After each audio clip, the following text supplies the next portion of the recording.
Hello, goddesses. So this week we are conjuring the sacred wisdom of Maya, the goddess of giving and receiving and the keeper of the cosmic scale. So she is extending an invitation to us to explore our sacred flow of reciprocity. So this is where giving is sacred and receiving is revolutionary. Welcome to Goddess Glow. This is the Red Lip Alchemy Chronicles, where brilliance meets boldness and our creativity ignites transformation as we embrace wholeness. You're tuning into a sacred space where Black femmes, as African descended creatives, come together to connect, converse, and radiate all of our brilliance.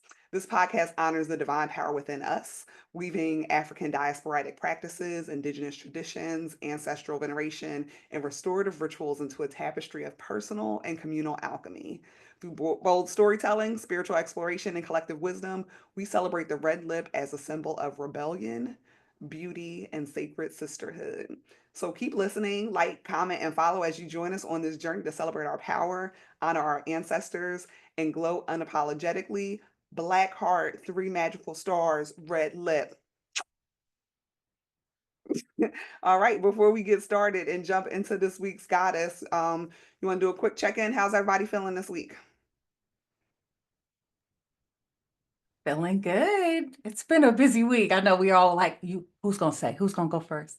I've had a good week. It's been busy, and there's been lots to go on, but I held some good time for my joy too. I was able to go see Sinners last night at the movies, which was excellent, by the way.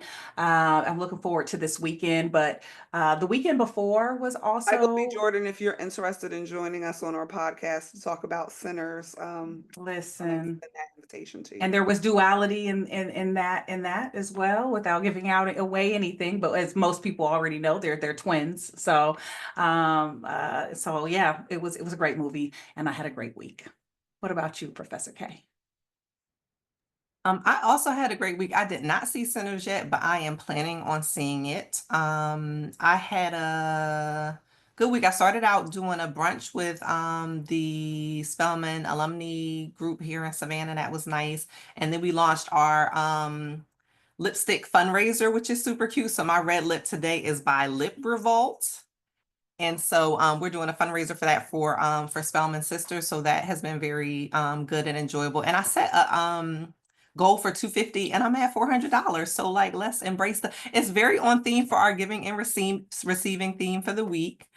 I did my federal taxes like back in early February, but I was holding off on my state taxes because there was a form that I was being told that the platform that I use for my taxes was saying that I needed to fill out, and I didn't know how to fill it out.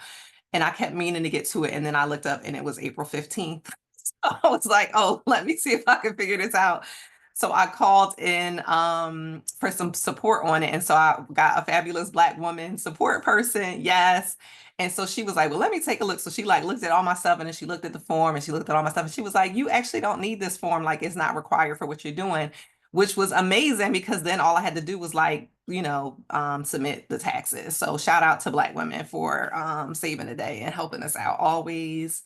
And then last night I went to the Greater Savannah Black Chamber of Commerce. I'm now an ambassador for them, which is very cool. But they had an event, like a business mixer last night with the new president of Savannah State University, whose name is Dr. Jermaine Worrell. And so that was a nice event again, to just be in community, see some people, see what's happening. Because Savannah State, I really do love as an institution. Like I've worked at a lot of universities and colleges, but this is the first institution that I've experienced where they like really are like a community hub, rooted in the community, grounded in the community. Like the first Black mayor here went to Savannah State. The current Black mayor here went to Savannah State.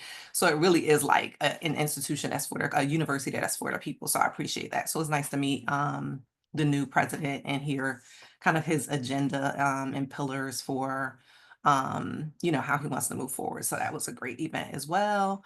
I did my storytelling class and I told a story. Tiff remembers I had this beautiful summer romance back in 2019, the year of the Yoni, with a lover I call Aries lover. So I told the story about that summer romance, which was a lot of fun. And then he texted me that night, which is so fascinating to me. Like, Manifestation. Listen, we've always been kind of connected energetically that way, interestingly, but like I literally like he texted me last night and I was like, I was just talking about you. So that happened. And then, okay, and then this is my challenge, but it's not really a challenge. So I'm also taking this hip hop class, y'all. I'm the weakest link. I'm really struggling in that way. And so I was Not like, the weakest link. seriously, I refuse to believe it. this is not my strength, guys. This is not my strength. So so I'm accepting that. I was like, you know what? I don't need to do the adult recital for this one. I'm good with telling my story. I'm gonna stick with my strength. You know, the storytelling's a little bit of a stretch because I Wait, usually how many write. weeks do we have until recital time? It's like 2 weeks, chat. It's like I'm talking like my fourth born. But I I think want to say it's part of like it May. though is you live in your head, right? So what does it look like for you to relax and just go with the flow of the It's music? not a go with the flow. I think it's the teaching style of the person. Like if I had somebody being like, this is step one, step two, step three, step four, but he'd be like, okay, this is step 16, and then this is step four, and then this is step 12. And I'm like, okay, it's not like the way it's the teachers are. And I think just the other people in the class have taken classes with him before or are dancers so they can like get it. You know how Aunt Viv like sees that routine the one time and then she knocks it out. Like I'm not Aunt Viv. Like I'm an auntie, but I'm not Aunt Viv and how she got that routine. And I was like, you know what? And it's okay. So I could sit with the discomfort of like, I am not good at this and I'm okay with that because I am good at other things. And also be like, and I'm okay with not doing this recital because I'm still gonna do the I think storytelling. you get up on stage and freestyle during the recital. I agree. I could Listen, definitely just do some two steps and some body rolls or just do the electric slide the whole time. Like that's You my can speed. do whatever It's too whatever many move steps. you want. And then they do a lot of twirling and spinning around. I'm like, y'all got me dizzy. Like it's too much. I think you might go viral if you get up on there and just do whatever you want. Do the Roger Rabbit, do the WAP, do hmm pretend you back in the church and just run around the stage. not the praise dance. Do whatever, move your body however it feels Just good. let the spirit move me. Just Listen, let I'm like, it. this is a lot, guys. This is a lot. And then it's like 4 different songs. Every time I go in there, it's a different thing. I was like, okay, I'm not feeling this. So anyway, yeah, so I had my moment, like I'm Well, okay with we respect your sacred no for yeah, not. my sacred no. Well, and I was also like, this is a good lesson, like for the high achiever, like I don't actually have to be good at everything, and I'm okay with that. Mhm. So yeah. But even in the it's okay to not be good at everything, but also shout out to you for trying something new and for stepping outside of your Yes. comfort zone. Yes, yes. Well, I was thinking, okay, let me try like the storytelling was a little out of my comfort zone again because it's more oral than written. But the hip hop class, I was like, Since let me when do did you something have that'll a move in problem my with body. oral? Say that again. Since when do you have a problem with oral? I like receiving. Like this is where we could talk about I'm the queen of receiving oral. Giving oral is also not my strong suit, but I have other things to offer. So, we let everybody play to their strengths, Amen and Ashe. I know some people who absolutely love giving, and I love that for them and for the people who are receiving what they are giving to. I But love this that for is them too. also one of the gifts of like, again, the ethical non-monogamy and polyamory. It's Find like, somebody else who that's their yeah, strength. like Let me that's tell you what I who. can offer as tributes. And Yes, exactly. That part. That part. So I think I know how to play to my strengths. And you know what? I did we talked about this before, maybe the personality assessment test, the different personality assessment tests. And one of my favorite ones is Strengths Finder because the philosophy of Strengths Finder is like identify your strengths and build on your strengths. Like everybody's always like, oh, this is an area of weakness. I need to improve it and like build it up to the strength. And it's like, no, if it's not an area of strength for you, if it's an area of weakness, like let it be that's not your zone of genius. Like that's not your thing. Focus on your strength and continue to build up your strength. So yeah, I say that to say I'm okay with playing to my strengths and not feeling like I have to be strong in every area of life, which I think is also just a metaphor for Black women in general. amen. Amen. Well, speaking of that balance between our strengths and our weaknesses, let's get into this week's goddess. So apparently this is one of Ebflow's favorite goddesses. So I can't wait to hear your reflections as you have revisited her. But let's just do a quick summary. So Ma is the God is a winged goddess. She's from Egypt, and she's the goddess of giving and receiving, truth, justice, and divine order. And as a reminder, and for anybody who may be tuning into us the first time, we are going through this book, African Goddess Initiation. We made it through the Temple of the Ancestors, which was our root chakra, and now we're in the Temple of the Conjurers, which is our sacral chakra, as we are talking about this goddess. So her appearance is as a winged goddess. She wears ostrich feathers in her hair. So I brought a little feather. It's not an ostrich feather, but I brought a little feather of truth to our discussion today. And she appears with an ankh in each hand. Ed Flo has her ankh today, and Professor K has her ankh. I don't have one because we're just going to do one on each side, signaling the balances between opposing forces.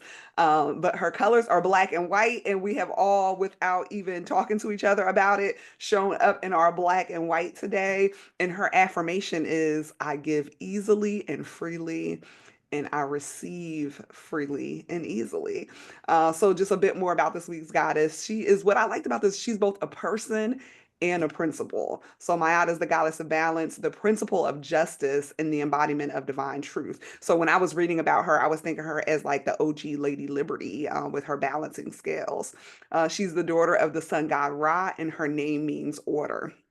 So before we really dive into the giving and receiving principle of this goddess, I want to talk a little bit about order because I don't know about y'all, but it really resonated with me thinking about restoring order, living in a world that's in a state of chaos and disorder, and thinking about my work schedule that has been hectic, that has resulted in my house being in a state of chaos that is very destabilizing for me as a Cancer who's used to having like everything in the right place.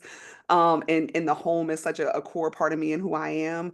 And then also I've been navigating some dynamics in my friend groups over the past couple of weeks that have been resulted in that being in a state of chaos. So I just really appreciate the opportunity for to just tap into this Maya energy and bring some divine order into my life. So those are some of the areas in my life that I'm focusing on order. But as we're in this portal of conjuring, what areas of your life are you trying to take away the chaos and magically manifest some order?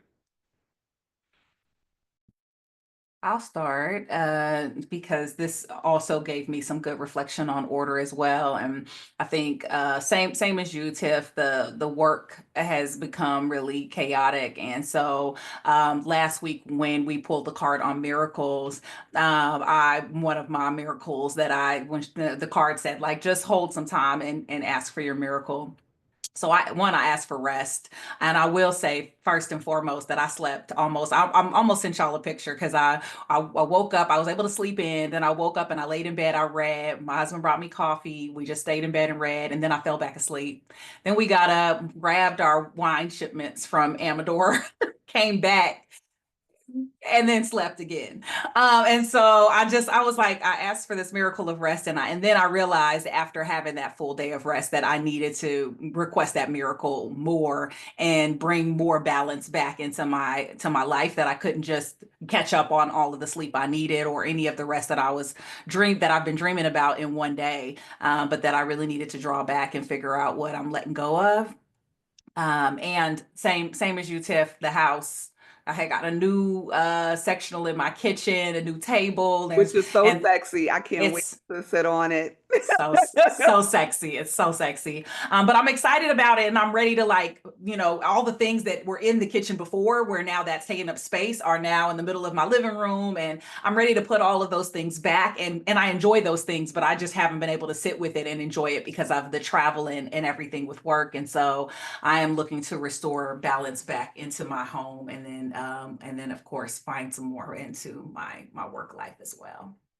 Well, can we say how powerful it is for you to recognize that like rest is a miracle, right? And it's like if I'm going to use my miracle card to manifest something, then I want to use it to manifest rest for myself, and just how powerful it was that you acknowledged that and honored it, and then we're actually able to manifest it. And so I love that alchemy for you. I do too. And let me tell y'all, if you know anything about me, you know I can't nap. I don't want to even say I can't because I know words or spells. So I won't even say I can't. I have not historically been able to Historically have been been able challenged with nappers. Up to this exactly point. up to this point, right? And so to be able to take 2 naps in one day, that is a miracle. Because I'll lay down and my brain will be like, let me think of all the things that you need to do to not take that nap. And so then it just be sitting there and I'll be laying like, and then the alarm goes off and I say, okay, that was that. I tried. But I didn't even have to do any of that on Saturday. It just came naturally and freely. And I know it's because that miracle was manifested the day before. So I'm grateful for that. Just giving your brain permission to rest and to not be working all the time. Exactly. What about you, Professor K? What is it that is coming up for you in terms of where you want to bring in order or where you want to release disorder? Definitely the house I feel like is an ongoing thing. Like I'm super proud of myself in terms of how far I've come. And I really, I love the gold star you gave me, Tiff, when you visited because you were here like in It November. was like night and day, right? And it was so good to see that progress, to see like all the boxes everywhere. And it's like, oh girl, when you get hardwood floors, I thought your floors were made out of cardboard. It was all the boxes everywhere. It And looks I was looking good. at some of my old journals where I was just like, okay, like my physical space is a mess and it's messing up like my metaphysical space and my head space. And so, like, just bringing order to that has been helpful. But it is just an ongoing thing because you constantly have stuff coming out and you constantly have to like make sure stuff is being put back and all that. Or I'm constantly like shoveling stuff or shifting stuff around. So I think keeping the house in order is an ongoing thing. And then just because again, coming off of tax season, and I do still like the Black Chamber of Commerce offers a lot of workshops around like business financing, keeping your books in order and stuff like that. So I've been really trying to stay attuned to like each quarter, really staying on top of like keeping receipts in order and what's coming in and what's going out and not commingling funds and that kind of stuff. So that's also just an ongoing thing that I wanted to get to a place where it's doesn't feel as laborious or arduous, but I can just kind of like when it's flowing, I enjoy the flow with it. But sometimes if I let it like pile up, then it feels like, oh, this is the thing to do. So yeah, I think getting the house in order and then keeping the finances in order is where I've been focusing my my order energy. Yeah. I love it. And it really has been good. And even since I left, you just getting artwork framed and putting up new artwork and Yes. just your house being a sanctuary that like honors you and honors all the things you love and beauty and softness. And it's been really beautiful to watch. Thank you for reminding me because yes, I love that piece. So we took a sister trip to The cars. Senegal. And we went to Gory Island and I got a piece of artwork. We've gotten a lot of artwork when we travel that some of it I got framed immediately and then some of it just was like rolled up for years and years and years. And I was like, as I was unpacking, I'm like, oh yeah, I forgot about this. I forgot about this. So one of those pieces, which is a pretty big piece that had been rolled up for a while. And I love the frame that I picked for it. And then I hung it like when I walk into the house on the living room, it's like one of the first things that I see on the wall when I walk in. So I love that that's like a piece to greet me when I walk into the house. So thank you for reminding me of that. Yeah, I just got that this week too. Yeah. And of course, me being a maximalist, it inspired me because it has like little scraps of kente of Ankara prints and kente cloth and stuff that are, and then like paint on it. So I was like, that's what I'm gonna do this weekend. But I decided instead of starting a new project when I have 50, 11 projects that I haven't finished, that is not what I'm gonna do this weekend. But Ebony, I know you also have lots of scraps, and I have some canvas boards, so we can make that our May date together when I'm we down. we can do some art therapy. Can I just Definitely say though, down. Tiff, you not starting a project this weekend, you know what that is? Growth. Thank you. Thank you for acknowledging that because I have 50, 11 projects going on. One which is like 97% towards completement, my Black Girl Magic charging station. But I still have so many other projects that I can work on instead of starting a new one. So thank you for acknowledging that growth. We need to figure out how to get these to get this on a phone so you can be like, and here's the magic station. So that because it's That station the is people need to see It's that very cute. charging station is given. Maybe cute. I'll make a little video that we can post on the YouTube channel too for our Yeah. We could Yeah. post it as, so I forget what they call the little clips, like, on IG. Reels, like a Are they reel. called reels? Oh, I Yeah. don't know. You know me. Yeah. Well, they call them like reels and stories on IG, but I forget what they call them on. They might call them reels on YouTube too. I just don't remember. But they have a thing where you can like, where you can do like 30-second things or shorter things. So Right. But it is oh, really oh, amazing. the fourth born has informed me they're called YouTube Shorts. Oh, Thank okay. you Thank for you. that adolescent Thanks. consult. The fourth born is like these old people are here. I know they're so done with us. So adolescent short downloading soon on my Black Girl Magic charging station and why I created it. So I love all of this. And so in addition to, so we talked about order and how we're manifesting order. And so I did complete a project that is helping to bring more order into my office space. But one of the other things I mentioned about her appearance was that it includes a feather. And so I have a little feather with me today. This is not just any feather. This is the feather of truth. So this feather is used in the Yeah. afterlife to weigh souls. What you gonna say, Well, Professor? I was gonna say, Wonder Woman stole that from the Wonder last of the Woman truth. got the feather of truth from I, definitely. And so it's used in the afterlife to weigh souls. And so they put her feather on one side of the scale and a person's heart on the other. And if you are living an unethical life, it weighs down your heart and your soul. And so all of us are living ethical lives. So there's no need for us to discuss that. But it was a powerful reflection point for me. And I've been spending some time this week really thinking about, is my heart as light as a feather? And what are some of the things that are weighing down my heart spiritually, emotionally, energetically that are keeping me from really tapping into this pure goddess energy? And so that is my question for you guys. Have anything's been coming up about things that have been weighing on your heart that may not be aligned with your pure goddess energy lately?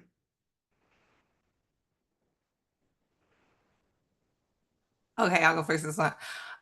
First of all, shout out to you for being like, we all live ethical lives. Like that's a given. I'm not even gonna waste any time with that discussion, right? I think that yeah, I have zero doubts about the ethics of any person Period. on this call. Period.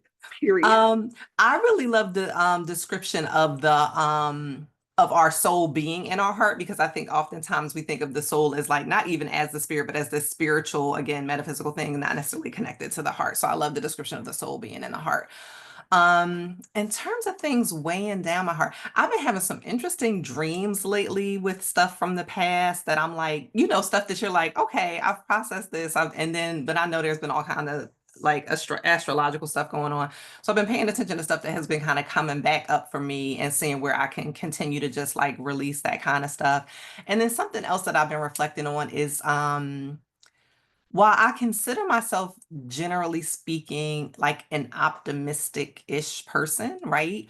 I realize that like it's a practice for me to not I don't want to say focus on what can go wrong, but like have something like fix my attention on something. Like everything can be good, and it's like, okay, but what do I need to be watching for? What do I need to be not worried about? And so I've just been paying attention to that. Like there's been times when there's been plenty for me to be worried about and concerned about, and I'm managing that. But then when there isn't, it's almost like I'm looking for like there's a worry part of myself that needs to be like I need to like direct what does that energy need to go to. So I've just been paying attention to when that comes up for me, and again, just talking to that part and seeing like what does it need, how can I redirect that energy and those kinds of things, and then just remind myself like, I'm safe, I'm fine, my family is safe, my family is fine, when those kinds of things come up. Yeah.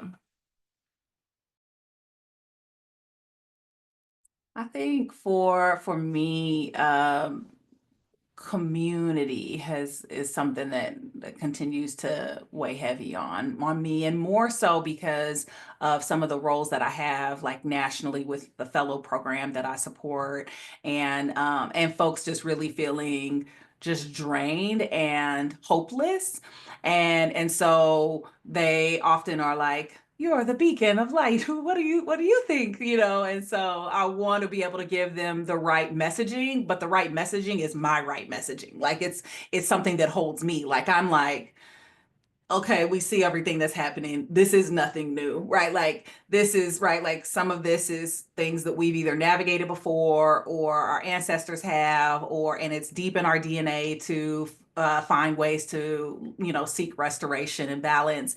And I'm going to focus on community, right? Like, what are the small ways that I can make changes? And that works for me, but I don't know, that doesn't work for everybody else. And sometimes I feel like I'm trying to figure out what is the right message that they need to hear. And I have to reconcile that that's not something that I necessarily will be the one to be able to offer. And, still want to give folks some level of hope and steer them. But a lot of the times I'm doing that in larger group spaces, and that answer, of course, looks differently for everyone. So I can say that, but then still feel this heaviness of feeling compelled to try to figure out how can I meet with some of my folks one-on-one and provide them with some additional guidance and light and love, so that they know they don't have to hold that alone. So I think that's one of the things, if anything, that weighs with me. Yeah, I hear you. I definitely resonate with just like the weight of all that's happening in the world, weighing in on my heart and figuring out like you can't solve all of the problems, but what role can you play, that will bring like satisfaction to you, but also, be impactful. So that's something that has been weighing on me. Professor K, you talking about this like kind of like this state that you're in, so I went back to my goddess bowl, my womb bowl, as I was reflecting on this and thinking about what are some of the things that are weighing on my heart that I wanted to release that were still in that womb bowl that it's time for me to let go. And it actually was good to see that there are some areas that I'm like, oh, I can release that because I've been working through this in therapy. So this weekend, I do want to take time to do a releasing ceremony and just like burn those things and let them go and not keep holding on to them in my bowl when they don't need to be there anymore. But then some of the things that came up that were still in the bowl that I'm still working on, one was hypervigilance. And so for me, I think that shows up in different ways than it shows up for you, because you're more the philosopher planner.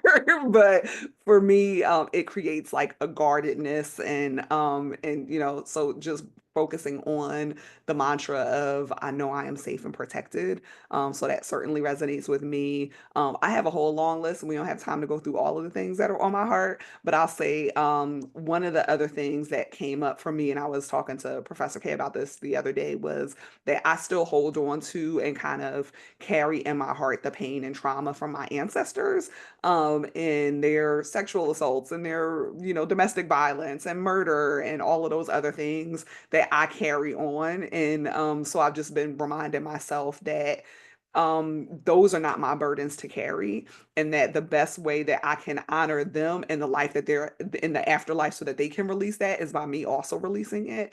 And so I put my beanbag chair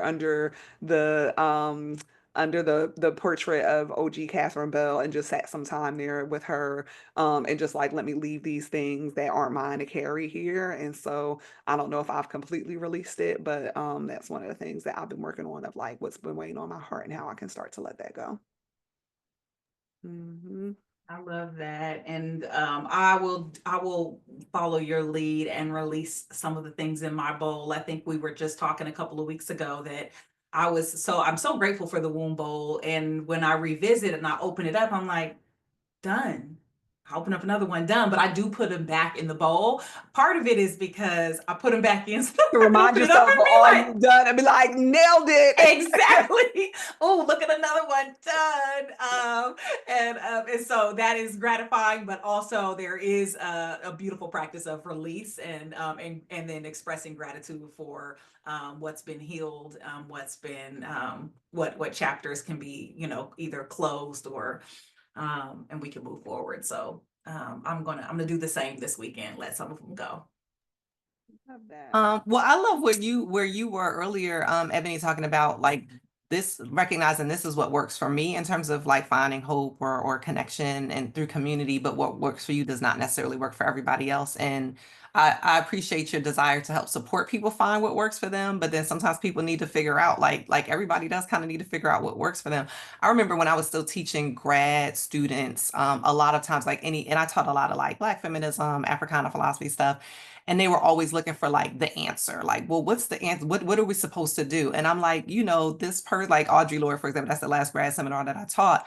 And I'm like, Audre Lorde is not telling us what to do. She's offering us guidelines and principles that we can adapt for our situation. But like, she's not saying you have to do this thing. And so sometimes people are looking for somebody to tell them what they have to do. I think that's why organized religion works for a lot of people, even though it doesn't. but but I think it like there is something to the kind of human condition and lived experience of figuring out like what works for me and what do I really believe, as opposed to like what, trying to grab onto what somebody else, because what works for one person does not necessarily work for the other person. And what else? Oh, and where I was thinking about that too was like for Tiff to be like, okay, I want to do a releasing ceremony and I want to burn it, and you to be like, oh, well, I want to remember what I released. I don't think you necessarily like. I think you can do something else. You can like color code it or put pretty stickers on it to like mark these are the things that were already done, so that you can still like hold space for celebrating what was already done without necessarily having to burn it. So I just offered that up, like everybody can do what works for them. Yeah, that's so true. One of my fellows this morning actually, as a part of their capstone, is doing something around Black men healing. And it's a Black woman, and for Black fathers, and I'm sitting there thinking, you do better than me. Right. And that just speaks to, right, that's very healing for her. And so I'm so grateful that that's what's healing for her. That would That's not your be healing ministry. for me. That is not my ministry. I could not lean into it. Will I be at that opening event? 100% there supporting. But no, it's a no for me. And so and Thank you that for just your speaks. no. Thank you. Right. It just speaks to there's just so many ways that we can show up for community that Yeah. feels healing and restorative for us, but doesn't feel that way for someone else, which is why we all have all of our different unique gifts. Yeah. And I think there's this kind of misconception that showing up for community has to be, again, this heavy, arduous thing. And sometimes it can be really light. Like I was just telling Tiffany this other story. There's a kid that is in the same class as my youngest. And I would see them walking home after school sometimes. And I'd be like, oh, you think we should offer a ride? And Kalia's like, Mommy, if some adult offered me a ride that I didn't have permission from, like, you wouldn't want me doing that. So like, that's a no. And I was like, that's true.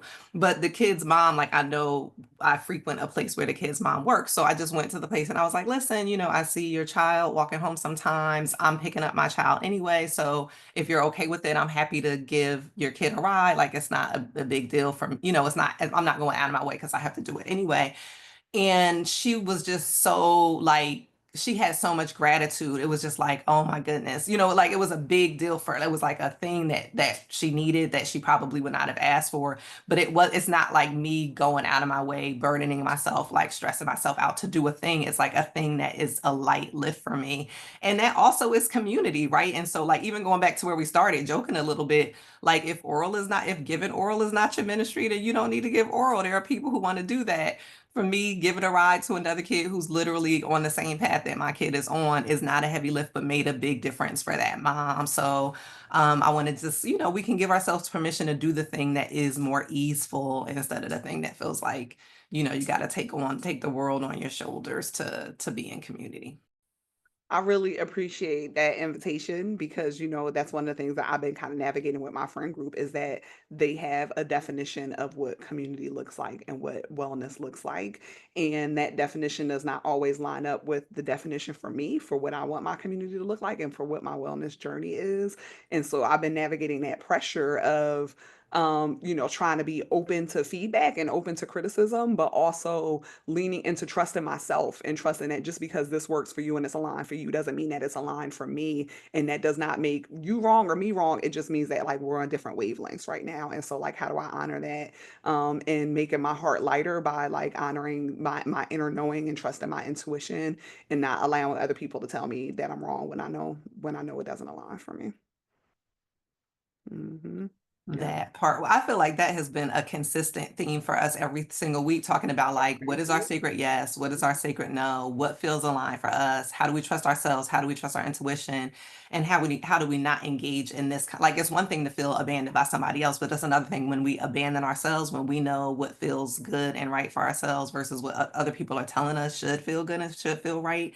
And so yeah, I want to celebrate you really sitting with like this doesn't feel aligned or this doesn't feel right, and I need to do what intuitively feels right for me, even in the face of may we have more people in our lives that thank us for our yes and thank us for our no, And respect our sacred yes, and respect our sacred no.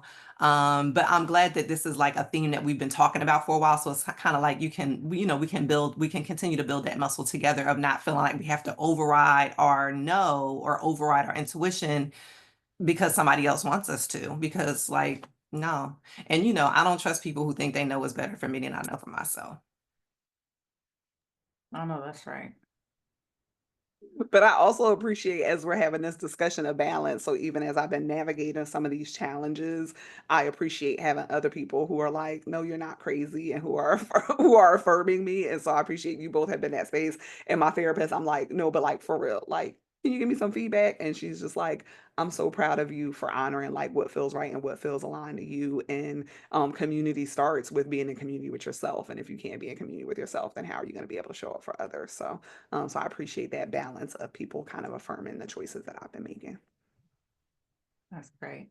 hmm All right, speaking of balance, let's get into the meat of it. So my her biggest principle is around giving and receiving, and I love that the reminder in the chapter that giving and receiving is spell work as we are working on tapping into our inner witches and the alchemy that we're manifesting. But one thing that was interesting to me was that she defined receiving as feminine energy, and so when I thought about it, I'm like, okay, anatomically it makes sense that the woman is the receiver.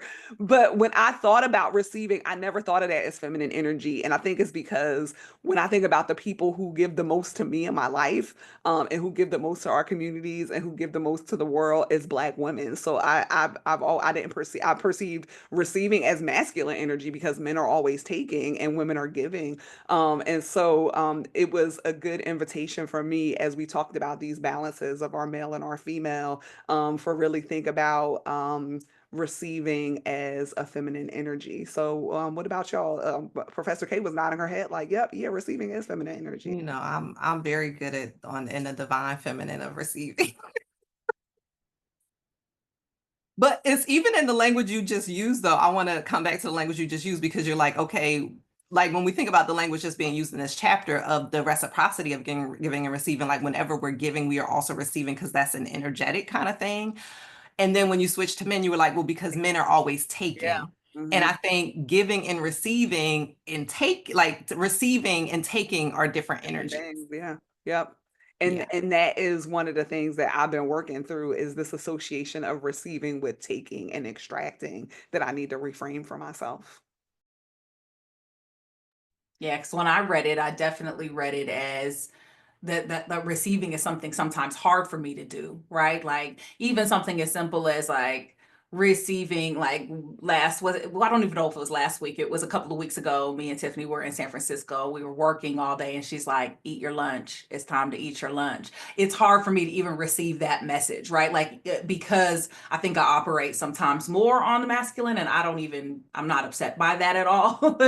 Based off of just who I am and how I show up. I honor all the ways, and sometimes I lead into more masculine energy than feminine at times. But I recognize that there's still work to be done in being a receiver, and like just holding space for people to share with me and provide for me and give to me. And sometimes that doesn't feel um, um, as a part of my norms than it would be as me being the giver. So I've been reflecting a lot on this for myself. So I'm curious for you, Ebony. Why do you think that is, right? Why do you think you have that misalignment and a balance between giving and receiving, and what makes it so hard for you to receive? And then I'll Uh, tell why I think it's hard, and then we'll wrap this up with Professor K being the Saying glue why it's easy for me. to help us learn how to receive. So this is which I love about us that we all bring different energy and we all have different strengths. And so I enjoy learning from each of you beautiful goddesses. But so what's coming up for you with receiving, Ebony? you know, I think, and I know I've mentioned this before, just around the health of my childhood and being so well cared for that I want to be able to give. Like giving just feels like this is your right. And It's so interesting because it's more complex than just being a receiver, because I do receive by giving, I do receive, right? And so this is why I love this particular goddess, because I do feel like I give with an open hand, but I don't even have to.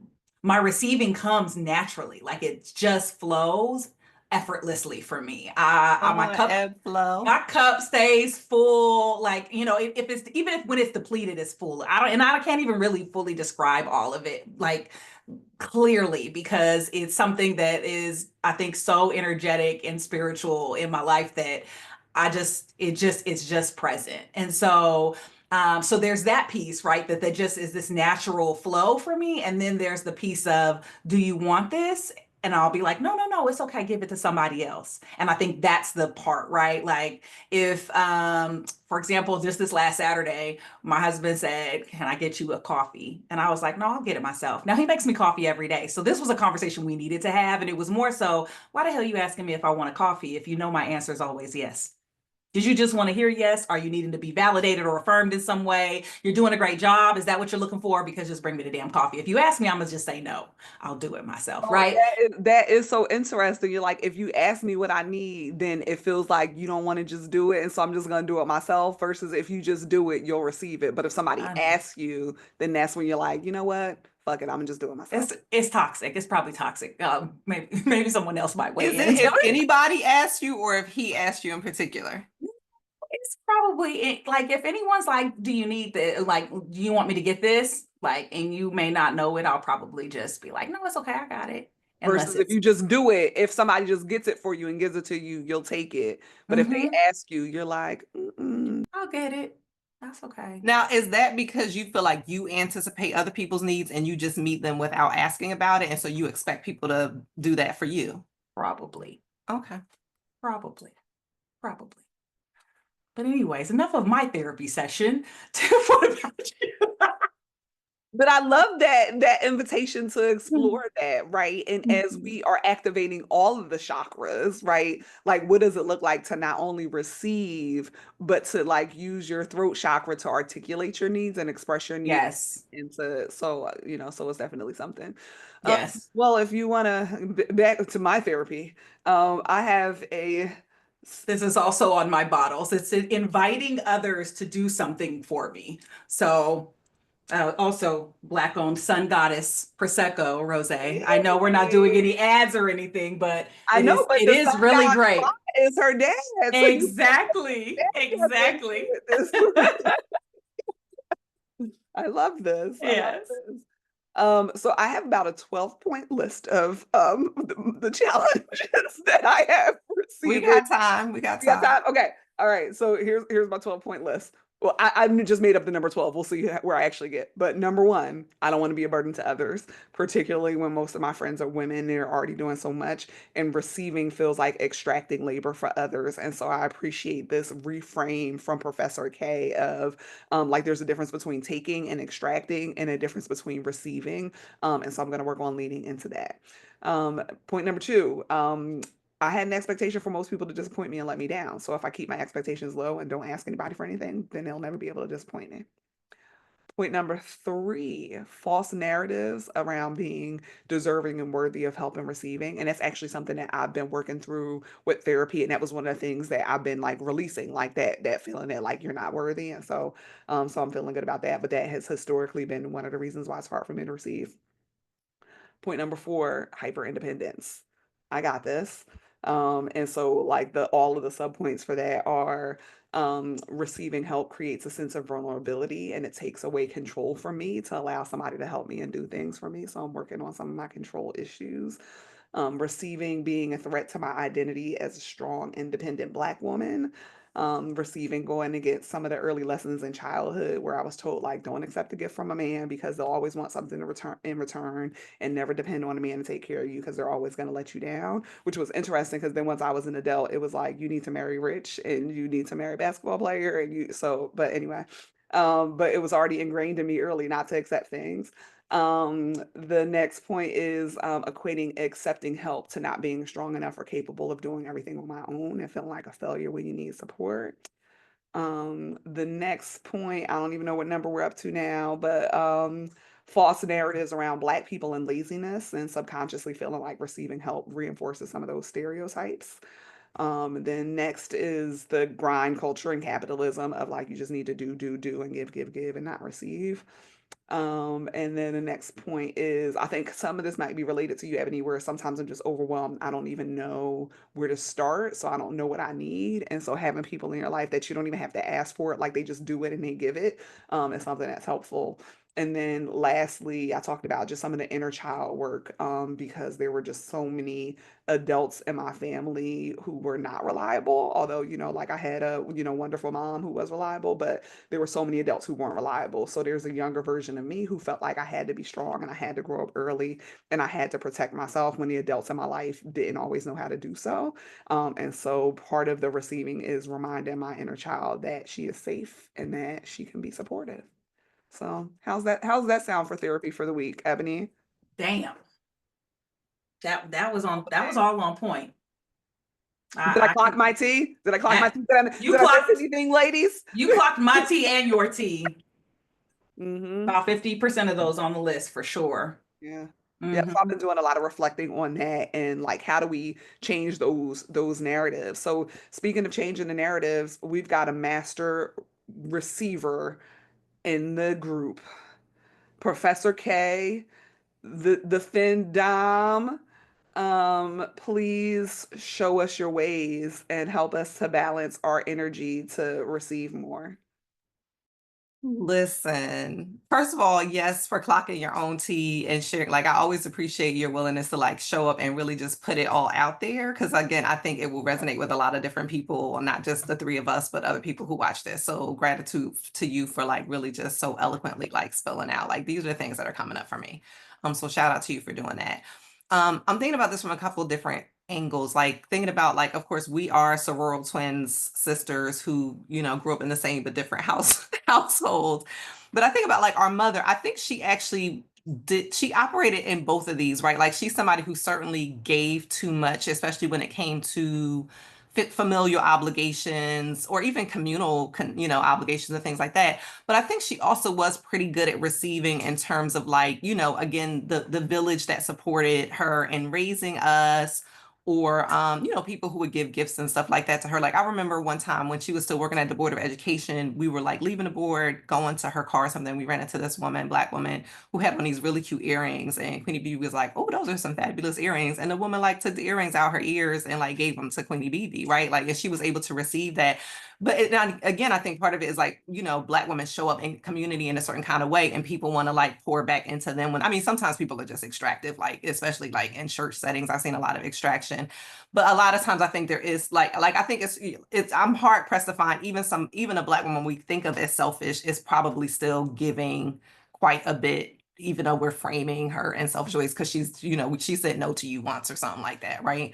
So I think I say that to say I think Queenie BB modeled both for me what not to do in terms of feeling overly obligated in certain kind of areas, as well as what to do in terms of being willing to receive support from the community, as well as like material things and those kinds of things in certain kind of ways. And we always joke that she's the original femdom, right, in our family, because she'd be like, "You could get me, X, Y, and Z." So I think that's like Queenie BB. I think for me, a large era for me in terms of like not articulate, not necessarily having clarity around what I needed or articulating or asking for what I needed, and constantly be in a place where I was giving and not feeling like I was receiving, was my 17-year marriage, right? Like, I was not receiving what I needed emotionally, sexually, physically, materially, financially, like any of those areas. So there was like a level of depletion that happened over the course of that 17-year marriage that by the time I extracted myself from that, it was like, what we not gonna do is replicate any of that in any kind of relationships moving forward. So I think even in the marriage, I was able to receive from other people, like, professionally, I've always had really amazing mentors, people who poured into me. And we've had different experiences with that too, Tiff, where you've had like these white male people in your life who were like, you wrote the paper and I read it once, so I'm gonna put my name on the paper, right? Whereas I've had people who literally like looked over multiple drafts of my stuff and never expected any kind of, to be able to put their name on my stuff. So I've had people who've been really generous with their mentoring toward me in my professional life. And I have gratitude for that. And then just, my friends and community and stuff I've been in have always been really generous, like even in the context of the marriage. But once I got happily unmarried and delightfully divorced, like I knew these were things that I needed to be intentional about. And like my erotic empowerment journey was like, I have to be really intentional about how I want to move different so that I'm not replicating this thing that I just like extracted myself from. So I got a lot of support. Like I had coaches, I had therapists, I had energy workers, I had body workers. Like I worked with people through like, this is where I am, this is where I want to be, this is what I want to work on. And so like I was working with one coach, for example, who helped me practice through like she literally was sending me like, you know, this is our channel, it's not what's the word, like, you know, I had to edit this out, but like was literally sending me like porn stuff, like, okay, you need to watch this to get a sense of like, what appeals to you about this, what turns you off about this, what concerns you about this, right? So it was like I could kind of watch for what I wanted to be experienced, or like just be exposed to like what options are, because it was like I didn't even know what my options were, right? And so she Can was you helpful drop with the that. link for that coach in the chat Yeah, for the absolutely. community who For the might be community. interested? For the community. Shout out to Gigi. This was Gigi, who I met at Sex Down South. So she's also the person who when I when some stuff, this was post divorce, but when I was still living with my ex, and I had like some stuff went down, and I reached out to her and I was like, well, you know, he's never had a physical affair, but there have been emotional affairs, and he had come with me one time to the first time that I went to Sex Down South, actually. And so she met him then, and so she was like, baby, like, let's run that back, let's run that back. She was like, I met that nigga, and I can assure you he has always fucked around and he will always fuck around, and you just got to decide if you are okay with that or not. So shout out to Gigi, because she's a real one for that. So she was really helpful for that. And then But also even just with, like, don't gloss over that, right? It's the yeah, like, let's clock his T for what he is. Like, he is cheating, right? But also the invitation, like, if you're okay with that, like, yeah, there's no judgment, right? And right. so I also appreciate that. Like, let's call the truth what the truth is, Yeah. and let's figure out what you're okay with living with. Well, and what it was also helpful for, like one of the ways she framed it, which now, like in hindsight, is kind of funny. She was like, you know, we could thank him for like introducing you to, she was like, that was unethical non-monogamy, but like now you get to explore what does ethical non-monogamy look like. And for me, it wasn't a matter of me wanting to be monogamous or non-monogamous. It was him operating under the guise of monogamy when he was actually practicing non-monogamy. And because he couldn't be honest about that, because I was honest like about where I was with that, but because he wasn't willing to be honest with that, he was not somebody I could be in relationship with, because I didn't trust that we, you know, like the ethical part of the ethical non-monogamy just wasn't there, right? So yeah, gratitude for, you know, Sex Down South and Gigi and other folks for helping usher me into this, you know, whole new era of erotic empowerment. But then also things like practicing, like, okay, like role playing, like, okay, we go out, I'm the dude, tell me what you want me to do to you, right? Or also like self-pleasure, like explore like what turns you on, what feels good to you. And you know, if, well, first of all, it's important. I think self-pleasure is important because if you know that you can turn yourself on and bring yourself to orgasm, then you don't attribute that magic to somebody else when they do it, like because you know you have the power to do that yourself. And so you don't end up getting caught up in this like, only this person can do this for me, because you know you can do it for yourself. So I think there's power in that. But also when you know what you enjoy, then you can help direct people to what you like while still being open. Because again, there are some things that I've experienced that like until I experienced it, I didn't know it was a thing. And then I was like, oh, I'm glad I tried that thing because it feels amazing, and please and thank you, and more of that. So anyway, I said it to say, like, in the context of the marriage, I wasn't receiving any of those things. But then post marriage, I was able to practice like opening up the throat chakra and saying, like, this is what I want you to do, this is what I don't want you to do, or have people who, like, again, asked for consent and checked in, or people who respected the sacred yes and you know, thank you for your no, thank you for your boundary. So I was able to build and attract more of those kinds of relationships post marriage. After, like, I feel like I served my time with the 17-year marriage with that, and did not want to go back to that. So it's like, how can I expedite shifting that kind of energy moving forward? And so I just, you know, got a lot of support to move forward with that. You know, and that is still an ongoing thing, but now I feel really comfortable being like, I want X, I want Y, I want Z. And then also respecting other people's no, because there's some people who are like, okay, I can do A, B, and C, but I don't want to do X, Y, and Z. And it's like, okay, well, thank you for your yes and thank you for your no. So I, you know, I expect that from lovers and friends. And so I also give that to lovers and friends. Am I the only one singing Usher and Ludacris and Lil Jon right now? Just me? Okay. All right. Cool. Just you. It's okay. Yeah, there's always a song playing in my head. The lovers and friends is now in there. So I love all of this. Thank you for showing us your goddess Mhm, wisdom, Professor mhm. K. And as we move into this week, I invite our viewers to drop in your comments. What things are you going to do to help balance out your giving and receiving energy? But what about you, goddesses? Ebony, is there one thing that you want to do this week to receive, that you want to conjure up a receiving? A receiving spell. So I did. I did my spelling yesterday. Was it yesterday? No, You it made your wasn't. It cones. was like I Ebony made be my so on cones. top of it, man. I know. They're laying on their sides now for Yes. the other 2 days of drying. But I did it with my son. And so we both used the cinnamon and packed our intentions in here. And one of them was finding balance in work and pleasure and home. And so I did about 3 of the 5 cones. I did 5, he did 5.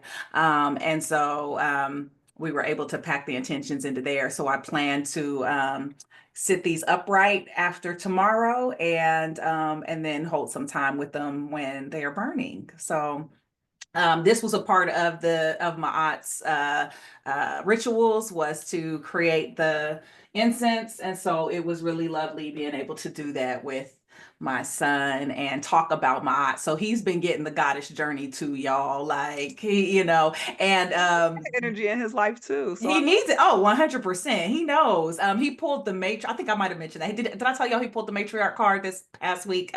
I might have mentioned it last week. I mean, it might have been like this week. And so he was like, "You the matriarch, and it's time for me to be more independent."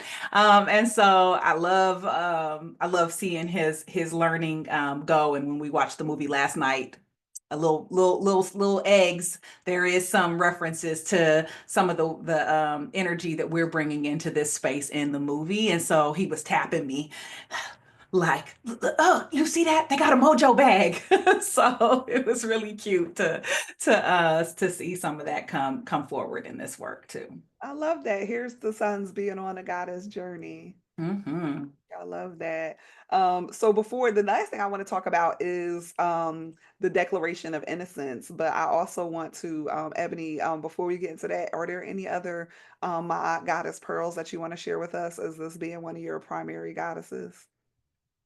I think you covered just how important the giving freely and receiving is. I know I say I struggle with, there's a piece of it that I struggle with in naming it, like verbally naming, but I feel like even for the most part without naming it, that giving freely and receiving, and I call it with my hand open all the time. So my hand stays open to give and receive. But I know you mentioned that she is also goddess and a principle. And so one of the things that has been important in my life have been the 42 laws of Ma'at. And so we used to keep them on the fridge, and a part of like our daily practice would be starting the day. And you'll find it in the book. It says things like, "I have not committed robbery with violence," but there's also so many other different laws. There's 42 of them. And so we would start the day saying what we hope to do. And then at the end of the day, we'll say we have not done those things. And there are things in there that we might have done, and then that gives us a chance to be able to talk about, how we might want to make, create repair for maybe a harm we may have caused or a mistake we may have made. But it gives us a chance to also just normalize that we're humans, and that we make mistakes, and there's an opportunity for us to renew ourselves every day. And I think even in one of the previous chapters we were in, it talks about the ability to renew ourselves every day. And the laws of Ma'at really kind of guide us in that direction of starting the day and then weighing ourselves at the end of the day, but then starting the day fresh again the next day. So that's I something I love that. Thank you appreciate. for sharing it, because I Hmm. did not glean that from reading this. And so I know they talked about the assessors of Ma'at, or the 42 deities, but I didn't realize, and they give like, you know, 1, 2, 3, 4, 5, 6 of them, but I didn't realize there were 42 of them. Mhm. And so I appreciate you bringing in that additional knowledge to me that I didn't glean from reading this. And I also just love this practice of recognizing that, you know, there are some days where you're going to fall short, and but that doesn't mean that tomorrow you can't come with a fresh opportunity to weigh your soul. So I love that practice, and thank you for sharing that with us. Can I say one more thing before you move on to the cards? No, I was actually going to talk about declarations of innocence, Oh, and the declarations of yeah. innocence. So go ahead. But what did you want to say? So real quick on the under, so this is on page 101 in the book under how to honor goddess, Ma'at. And so it says to honor the goddess in you, what would it feel like to give and receive freely? So I think that is a beautiful invitation and prompt for reflection of like, what would it feel like? And I love that it's a feeling question to give and receive freely. But I also like that that's paired that if you're living with Ma'at, you are in alignment, harmony, and balance with your own truth, right? So how do we pair alignment with our truth, with our giving and with our receiving, so that we're not giving to a point of pain or, you know, in a way that's not in alignment, and we're not receiving where we feel like it's extraction. So I just wanted to look at how I appreciate the way they put those things together in that section.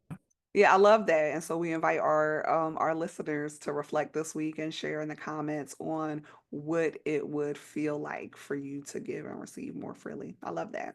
Shout out So to you for always remembering we have listeners, because I'd be like, it's just us. It's just us. you're helping me because you're like, this is what you're supposed to do for YouTube. And I'm like, oh, for real? Okay, I could do that. Give me a checklist and I'll do it. Oh, wait, you're Don't muted. forget to subscribe to our channel and like and comment, and we will respond to your comments in the comment section. Yep. You're Boom. supposed to say that too. Boom. But Ebony bringing up the 42 laws of Ma'at, which I did not realize there were 42, is great because I was just thinking about that general framework, though, of the declarations of innocence. And for me, thinking about what are some truths that I'm ready to claim more boldly for myself, and what are some untruths or chaos that I'm ready to release. So I made a couple of them, and I'm curious to see if you guys have anything that you want to add to the list. But for my declaration of innocence, I do not betray my inner truth and intuition. I do not abandon my joy. I do not sacrifice my rest and my sleep. I do not tell myself lies. I do not deny myself pleasure. I do not betray my inner child. I receive every good thing because I'm worthy of every good thing, and I accept help and support with a joyful heart. So if I were to weigh myself, I won't be making it to the heavens right now, but Stop it. thank you, Ebony, for giving me the opportunity that every day is a fresh day and a fresh opportunity for me to work on manifesting and more boldly claiming those truths, and for releasing some of the chaos and the untruths in my life. I love that. All right, any final reflections before we end right on time, pulling our cards for the week?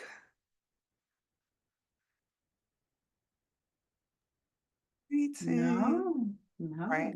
So I'm gonna go ahead and pull, I guess I'll pull one for myself.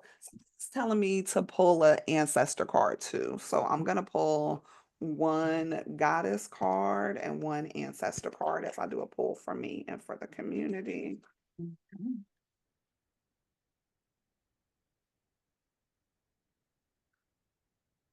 Mhm. Um, and we have pulled this card before. And as I literally just said, my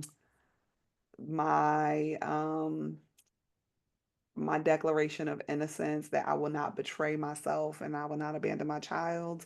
Aunt Nancy betrayal came up as my Nah, Aunt Nancy came back around. Damn. she like, I know you got the exterminator coming through, but this spider shall not be moved. Right. All right, so Aunt Nancy is number 20. Let me get my book out and read for y'all. I feel like I could just read it for you. I know we can say I it. got it memorized I know now. because we pull Aunt Nancy a couple of times. Yes. So I love that even as I'm reflecting on this, like these things that are truths that I want to claim more boldly, and Aunt Nancy coming to help me to do that. So she's in the shadow of the betrayal, the temple of the shadows. Her element is air. Anansi, a con trickster god, and sacred clown. I also love a good sacred clown. She snuck into our global folk tales while Gullah Geechee children heard tales of Aunt Nancy, the tricky spider woman. My Guyanese parents entertained us with Nancy stories about a witty teen spider. Aunt Nancy's shadow guidance. Who really betrayed you? Betrayals from others mirror betrayals to yourself. Her embodiment is betrayal is a web that disrupts everything you thought you knew. Use discernment in your relationships. Betrayal makes it difficult to trust. But without trust, your relationships are a lie.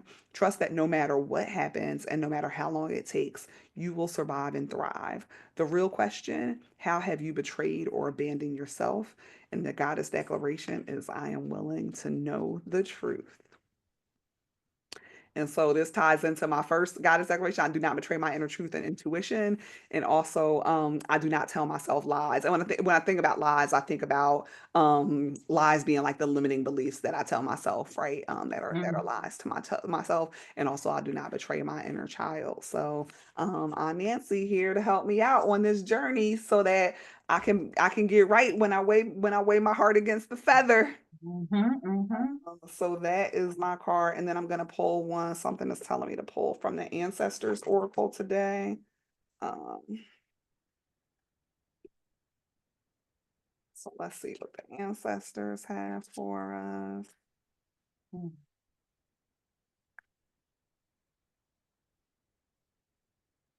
All right, and I pulled in the Secrets of the Ancestors. She's card number 25, Mother of Fire, shine and rise. Yes, own it all, the good, the bad, and the potentially ugly. Own your power. Living life by your own rules is not easy, but this is what is necessary for you. Let the haters hate. You enjoy the attention. You have the power of influence. Use it wisely. You got next. Many are warmed by the bright light you shine. This makes you a magnet and social butterfly when you choose to be. Use your powers of influence for good. The ancestral memory, the mother of fire shows up as a mitochondrial Eve, whom science says is the first woman and the most recent common ancestor for all living humans. Our Eve is from the San people of Southern Africa. Ancestral medicine. Kaboom! Guess who stepped in the room? You haven't inherited your ancestors' passion and enthusiastic penchant for standing out.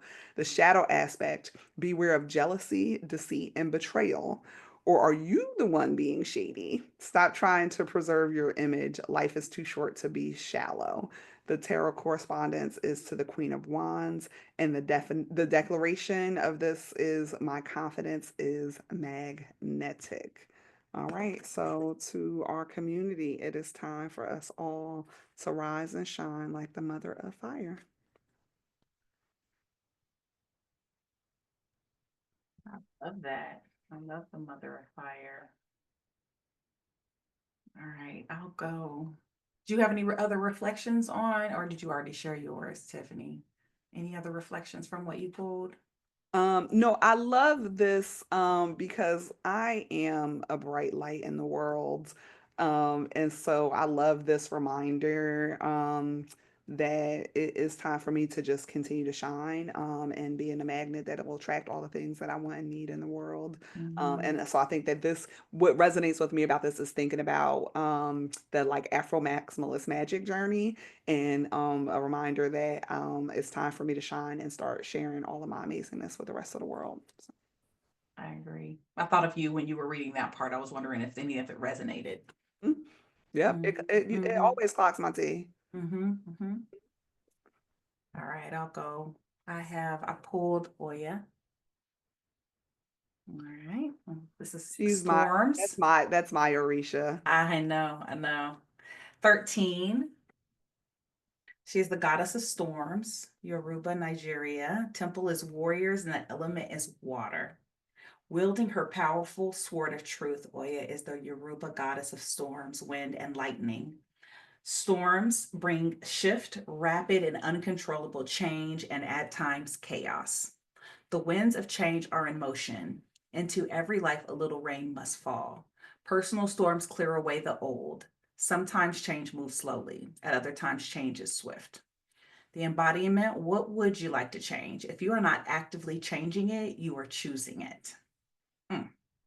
To make shift happen, focus on what you want. Stop giving energy to what is not working. The biggest thing holding you back is you. If you want people in life to treat you better, you go first. If you attract betrayals, stress, and strife, the common denominator is you. Mm. Beating yourself up is self-harm. Feel your feelings, honor your journey, tell yourself the truth, and practice self-compassion. The goddess declaration is, I make shit happen. Well, it says I make shift happen, but we get it. I love this. I rock with Oya. But I Mhm. also think it's interesting that you pulled the card about like the chaos, right? That is Mhm. as we're reflecting on Maya and her bringing order. So what about Oya is resonating with you as you pulled this card for us? Well, the what would you like to change? If you're not actively changing it, you're choosing it. And I know that there are times where I am like, this something's got to give. And I'm like, bitch, the something that's got to give is you. You got to change it or you're choosing it, right? Like you're staying in it because if you're not doing anything about it, then there is something there that needs to shift. So um, I know for myself, there's things I either need to, shit or get off the pot. Anything in As my particular? grandmother says. Anything in Uh, particular you feel like is kind of an area that you need to make some movement on?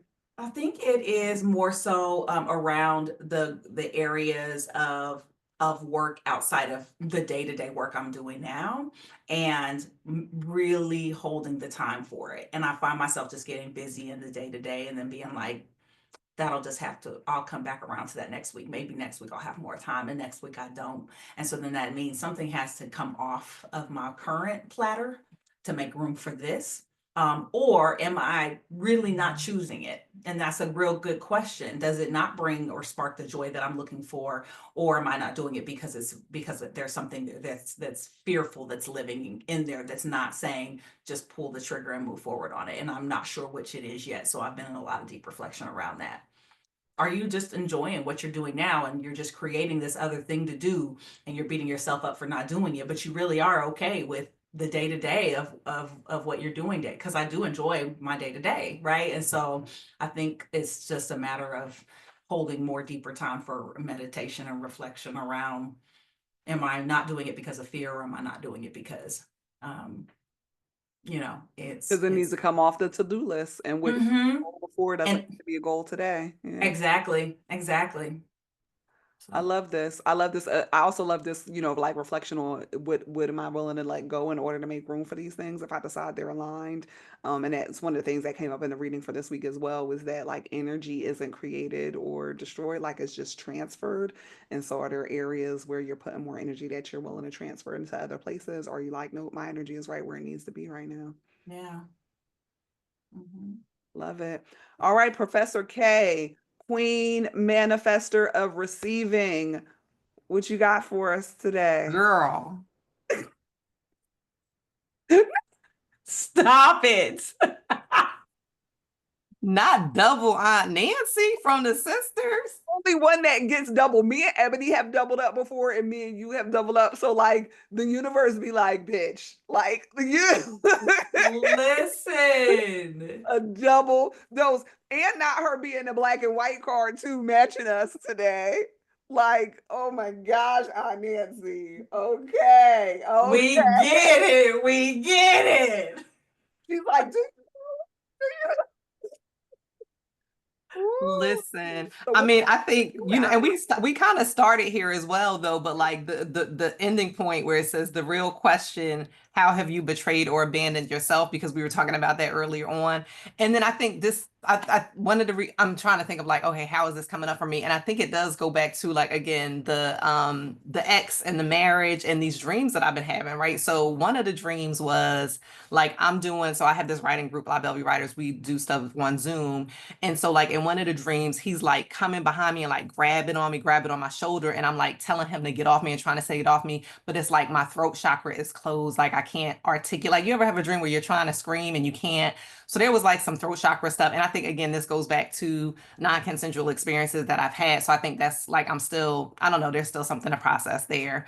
And then there was another one where like I'm traveling or doing some kind of trip and he like somehow is there and trying to like take advantage of what I'm paying for and I'm like, dude, like if you're gonna be here, you need to pay your part of it or whatever.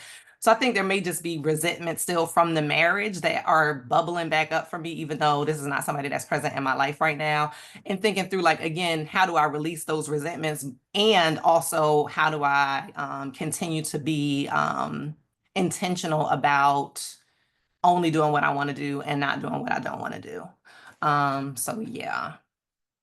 And I think also in terms of the throat chakra stuff, I think it's also a matter of me. Like there are things that I mean, I've said publicly in terms of like, say, at a public lecture, but have not like written about.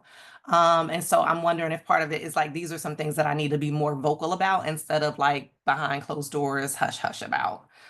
So I'm kind of processing what that looks like as well, or what it, what, yeah, I don't, I'm like, I suspect this is what this means, but I'm not settled 100% on what it means. Yeah.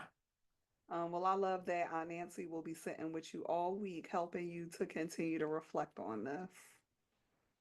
Mhm. Mhm. Well, ladies, it's been great glowing with you. This is always like I look forward to this as something to kind of anchor me. Y'all are the Mayat bringing balance to all the chaos in my life, and so I appreciate you showing up boldly and beautifully with your red lips and helping me to alchemize. And thank you to our viewers who are listening. I hope that you're getting something from these experiences, and we just invite you to reflect on how you can bring more balance to your life this week and honoring your inner goddess by both giving and receiving with ease and with joy and with pleasure. Don't forget to like, subscribe, share, comment, do all the things. And we look forward to communing with you again next week. All right. Thanks, everyone. Thank you.